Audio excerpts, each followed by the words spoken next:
May the words of my mouth and the meditations of our hearts be always pleasing to you, O Lord, our strength and our Redeemer. Amen.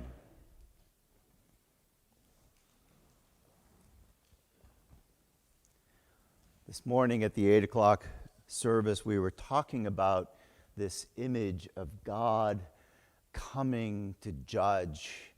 And Mother Carola was saying that she thinks that we give God a bad rap sometimes because we think about that moment of judgment as a moment of punishment, and we fear that God will judge us. And so when Jesus says, be ready, that must mean that we are somehow unworthy. And she says, but wouldn't the God we know as love be more loving than that? And she described how in the ancient times, in the times of Jesus, in fact, people saw the coming of a judge as a time when peace would come. The judge would come and bring an end to conflict and discord. And so the coming of a judge is a good thing. It's a time of great hope. I wanted to share that with you before I share the stories, the sermon that I have prepared for you, because I think that it's so important that we understand what's going on or have a way of thinking about this imperative that Jesus gives us in this reading today to be ready. Be ready, like the owner of the house who does not know when a thief will come and break in, right? Be ready, because you don't know when the judge is coming. It could be any time. I recently read a book called These Fleeting Shadows. It's another one of my daughter's novels, and it's not a serious book. It's a horror story about people in a mansion and bad things happen. And I'm going to apologize to anyone who's planning to read that book and hasn't read it yet, because I'm about to give some major spoilers. But I think the book is very, very worth reading, even with these spoilers, and I really need to do this, okay? I struggled with it last night, but I'm going to do it. Sorry, Kate. So in this story, the main character finds herself surrounded by people who are going through arcane rituals to try and fight against an ancient evil. And as the story unfolds, it becomes clear that they believe that she is that ancient evil. And she doesn't think of herself as evil. She's just a young girl, a young woman, a teenager. And she didn't come to this house thinking that she was there to be, banished as the evil one. She came to the house because she thought, her grandpa died and they were going to have a funeral. And so it's this totally mind-blowing situation that she finds herself in. And here come that's a spoiler all in and of itself, but here come some more spoilers. It turns out that it's not even clear that she's really human or real, right? It's not even clear that she's really real, and yet there's one person in the story that believes in her. There's one person in the story that sees her goodness. And that person keeps encouraging her to choose to be the person she wants to be, to choose to be the person she believes herself to be, and not to be this evil that others expect of her or that others think that she was created to be. And it's a horror story, right? It's silly. It's not meant to be serious. And I found myself in tears at the end of this story because she chooses to be good. She chooses love. She chooses to be in relationship with the people that believe in her and to fight against those who said, no, you are unworthy. I thought to myself, we've all known people who had to fight for their place in this world. And what a sign of courage it is to choose for the good, even when others are telling you that you are not good or you are not worthy. That choosing good, even in a difficult circumstance, is, I think, an important part of what Jesus is talking about when he says, be ready. Be ready. Be ready. When the choice comes to you, choose for love and trust and relationship. But we live in a difficult world. All summer, I preached a series of sermons where I talked about division and how we have been told by our political process and by the society that we live in that there are certain things that really matter about a person, and that you can't be in relationship with someone if they are a liberal when you are a conservative, or etc., right? And there's all of these things that are described as being important issues that we should judge each other upon. And what I tried to convey throughout the summer and throughout that series of sermons was that maybe love and relationship is more important than political affiliation. Maybe love and trust and faith in God and faith in one another is more important than who someone voted for. But it's hard for us to do. It's hard for us to do because some of these issues they really are important, okay? It really is important when you find yourself confronted with an obvious instance of racism or an obvious instance of people mocking someone for their sexuality or for their gender, right? These are important issues, okay? So how do we live together? How do we be ready in a world where there's all of this conflict and people, good people of good conscience have taken positions on either sides of all of these issues at one time or another, and people that we know, people that we love and trust might be on the other side of an issue. I had a friend come to me a couple weeks ago, and he said to me, David, I need to talk to you as a priest and a pastor. And so this was a serious meeting, right? It was an official meeting. It wasn't a get-together. It wasn't just a coffee visit. And he told me this harrowing story. It was a very difficult story, and I'm going to share part of it with you, and I'm going to try not to reveal who he is. But anyway, this fellow had a job. And it was a job that he had spent decades training for and learning to do. And there came a point when he was being considered to move from a temporary, sort of like a contractor position, into a permanent hire type position. And he applied for that. And when he applied for it, he was fired. And the reason that he was fired was because the institution that he worked for considered itself to be a Christian institution, and he was married to a man.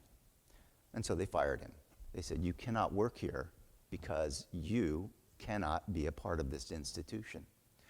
And he thought to himself, but it was going so well. Everything was going so well. His work was going so well. He was getting good reviews, right? And until this issue came up, and they fired him over it, everything was looking so rosy. And so he decided that he shouldn't just accept this, and he sued the institution. And so for the next 2 years, he was in court being faced by lawyers for the opposition, for the institution, who explicitly told him that he could not consider himself a Christian because he was a homosexual. He was married to a man, and so he could not be a Christian. That his very life and who he was disqualified him from living in the trust and the love of God. And when he came to me, he said, David, the reason that I am here is because I'm losing my faith, he said. I'm losing my faith. He said, when I go and I have to sit in that courtroom and they say these things about me that I know are not true, but then they just say them over and over again. And then he goes home, and his husband is someone like many LGBTQ people who really felt pretty unwelcome in his own church growing up and felt like he didn't belong. And so this friend of mine goes home, and his husband is just contemptuous of the institution that has fired him and that he's had to spend all of this time in conflict with in court. And so he goes home, and there's just no support for that feeling of faith that he wants to live in.